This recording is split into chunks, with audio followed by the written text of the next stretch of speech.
Welcome to my channel Devika vlogs. ఈరోజు egg curry అయితే ఇంకో విధంగా అయితే చూపిస్తున్నానండి. ఈ విధంగా కూడా ఒకసారి ట్రై చేయండి.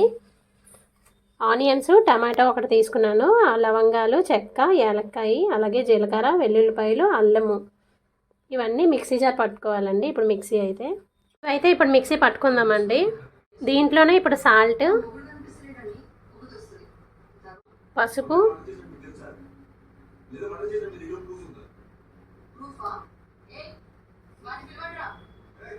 కారం కూడా వేసుకోండి. చూడండి, ఈ విధంగా అయితే మిక్సీ పట్టుకున్నాము. ఇప్పుడైతే స్టవ్ ఆన్ చేసుకొని బాండీ పెట్టుకొని ఆయిల్ అయితే వేసుకుందాము. కొంచెం సాల్ట్, పసుపు, కారం కొంచెం వేసుకుందాం. ఆల్రెడీ మసాలాలో వేసుకున్నాము. ఇప్పుడు కొంచెం చూసుకొని వేసుకోండి. సాల్ట్ కూడా అలాగే చూసుకొని వేసుకోవాలి. ఇందులో ఎగ్స్ వేసుకుందాం. ఈ ఎగ్స్ కొంచెం లైట్గా ఫ్రై చేసుకుందాము.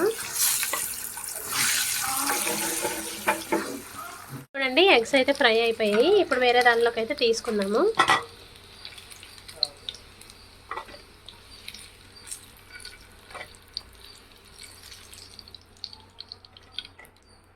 ఇప్పుడైతే ఈ మసాలా పేస్ట్ని అయితే వేసుకుందాము. పచ్చిమిరపకాయలు కూడా ఇప్పుడే యాడ్ చేసేసుకోండి. మసాలా పేస్ట్, కరివేపాకు, అలాగే పచ్చిమిరపకాయలు కూడా ఇప్పుడే వేసేసుకోండి. ఇదైతే బాగా పచ్చివాసన పోయి ఆయిల్ పైకి తేలే వరకు మనం అయితే ఫ్రై చేసుకోవాలి.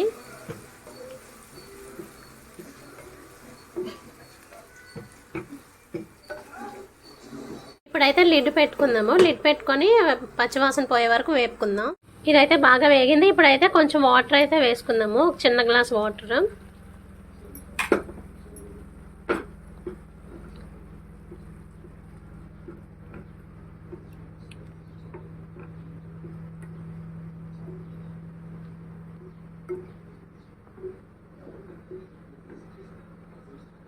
ఇప్పుడైతే దీనికి సాల్ట్ సరిపోయిందో చూసుకొని వేసుకోండి.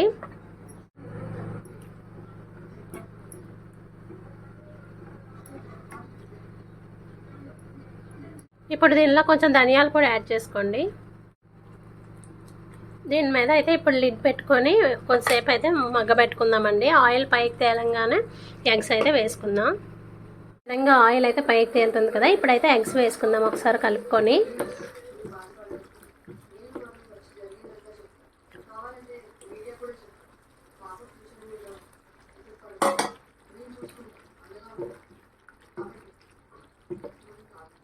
దీనికైతే బాగా మసాలా పట్టే వరకు అలా సిమ్లో ఉంచుకుందాం.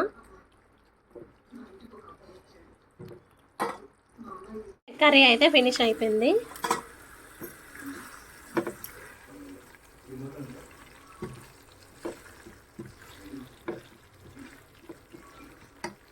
రెడీ అయిపోయిందండి. ఇప్పుడైతే స్టవ్ బంద్ చేసుకుందాం.